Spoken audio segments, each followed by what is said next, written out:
To see the light of this day addressing him like this. We are here today to address the pattern of reckless rascality disguised as activism, one that has become a dangerous virus in our national life, championed by none other than Omoyele Sowore. What began as a promising voice of dissent has now descended into a toxic cocktail of arrogance, misinformation, and deliberate blackmail. Sowore has transformed Sahara reporters, like we know, into tools of personal vengeance, publishing unverified, malicious story designed to enlighten, not to enlighten, but to destroy. It has become a theater of ego and vendetta rather than truth. Let's make this clear. Activism is not lawlessness. It is not abuse of digital freedom, nor a free pass to lie without consequence. This is the line Sowore has consistently crossed, times without number.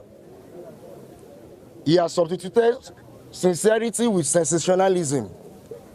His criticisms are not born out of patriotism, but of personal bitterness and a bloated sense of righteousness. He sees nothing good in Nigeria, not because there is nothing good, but because he has trained himself to only see through the lens of conflict. Sowore has made a career of malicious blackmail, targeting individuals and institutions with reckless abandon. For example, he falsely and viciously targeted Bukola Saraki, launching a barrage of scandalous accusations with no solid proof, just buys and bravadoes. He even stood so low to attack Dr. Ngozi Okonjo-Iweala, a woman whose global integrity in governance and finance stands as one of Nigeria's brightest lights. And what for? To feed a narrative that suits his chaos-driven relevance. He did not spare his longtime friend, Lekan Fatodu, a UK-based journalist whom he blackmailed and was arrested for. He blackmailed Peter Obi and several other political figures to the extent the title of blackmailer-in-chief was coined for him. Government after government have not been spared by his caustic blackmail antics. Even the international media have seen through his hubris and properly now refer to him as a global blackmailer. This is not journalism. It is not civic duty. It is pure digital terrorism in disguise.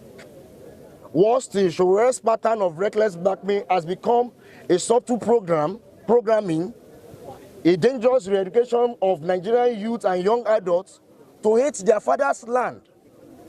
This is pathetic. By constantly painting Nigeria as a failed, irredeemable mess, by demonizing every attempt of leadership reform, by screaming down every other voice but his own, is planting seed of disdain and despair in the minds of non-Nigerians. This is not activism. This is indoctrination against patriotism. We therefore call for immediate investigation and prosecution of Omoyele Sowore for cyber libel, willful misinformation, incitement, calculated character assassination. Enough is enough. Freedom of speech was never meant to be a weapon of social sabotage. We also urge the National Human Rights Commission, the Nigerian Union of Journalists, civil society watchdogs, media regulators to publicly distance themselves from Sowore's practices. Silence is complicity. To stay quiet why one man poisoned the civic space with unchecked lies is to endorse impunity. There is nothing noble about a man who uses a megaphone not to amplify truth, but to wreck lives, reputation, and the trust in our national identity. Sowore's conduct is not activism. It is sustained aggression against public decency, marked as patriotism. Let the truth be told, his voice is no longer prophetic. It is now parasitic. And if institutions of state do not act, history will remember that a nation stood by while a man led millions to cynical hatred, not bad governance, but of their own homeland. We refuse that legacy and we demand accountability. Thank you very much. My name is Taiwo Adeniran, the PRO of TADI, Transparency Advocacy for Development Initiative.